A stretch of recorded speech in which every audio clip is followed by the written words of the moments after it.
Hi every one, ഇന്ന് നമ്മൾ discuss ചെയ്യാൻ പോകുന്നത് മെനിയസ് ഡിസീസിനെ കുറിച്ചിട്ടാണ്. തലകറക്കത്തിന് മറ്റൊരു പ്രധാന കാരണമാണ് മെനിയസ് ഡിസീസ്.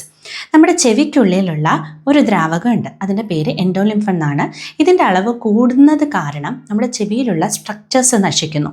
അതുകൊണ്ടാണ് നമുക്ക് ഈ ഒരു അസുഖം ഉണ്ടാവുന്നത്. അപ്പോൾ നമുക്കറിയാം, നമ്മുടെ ചെവി നമ്മളെ ഹെൽപ്പ് ചെയ്യുന്നത് കേൾവിക്കും ബാലൻസിനും വേണ്ടിയാണെന്ന്. അതുകൊണ്ട് തന്നെ ഈ രണ്ട് ഫങ്ഷൻസ് ആണ് കൂടുതലായിട്ടും എഫക്റ്റ് ആവുന്നത്.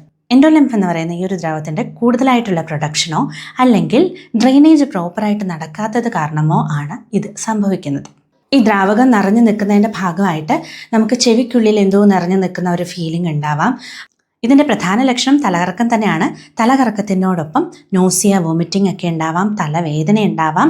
അതിൻ്റെ കൂടെ തന്നെ ചെവിക്കുള്ളിൽ ഒരു സൗണ്ട് കേൾക്കുന്ന അവസ്ഥ, ടിനിറ്റസ് എന്നാണ് പറയുന്നത്.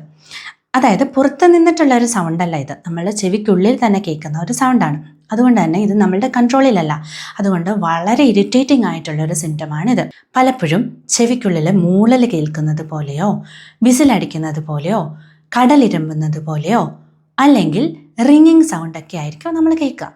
തലകറക്കത്തിന് ശേഷം പേഷ്യൻറ്റിന് കേൾവിക്കുറവ് ഫീൽ ചെയ്യുന്നതാണ്. തുടക്കത്തിലൊക്കെ ഈ ഒരു കേൾവിക്കുറവ് 1-2 ദിവസത്തിനുള്ളിൽ മാറുന്നതുമാണ്. പക്ഷേ ഗ്രാജുവലി ഇത് പെർമനൻ്റായി മാറുന്നതാണ്. അതായത് ഈ ഒരു ഡിസീസിൻ്റെ 3rd സ്റ്റേജിൽ അഥവാ മൂർധന്യം എത്തുമ്പോഴത്തേക്കിനും നമ്മുടെ കേൾവി പൂർണ്ണമായിട്ടും നശിക്കുന്നതാണ്.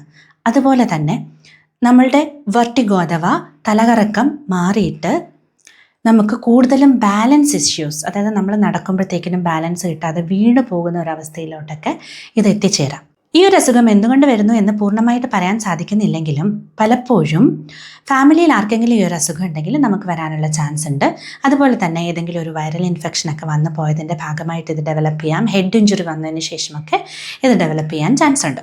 കൂടുതലും നമ്മുടെ ബോഡിയിൽ എന്തെങ്കിലും തരത്തിലുള്ള ഒരു ഹോർമോണൽ ചേഞ്ച് സംഭവിക്കുമ്പോൾ, അല്ലെങ്കിൽ സ്ത്രീകൾക്ക് കൂടുതലും മെൻസസിൻ്റെ ടൈമിൽ നമുക്ക് കൂടുതലും സ്ട്രെസ്സൊക്കെ ഉള്ള സമയത്തൊക്കെ ഈ ഒരു അസുഖത്തിൻ്റെ സിംറ്റംസ് കൂടുന്നതായിട്ട് കാണാം.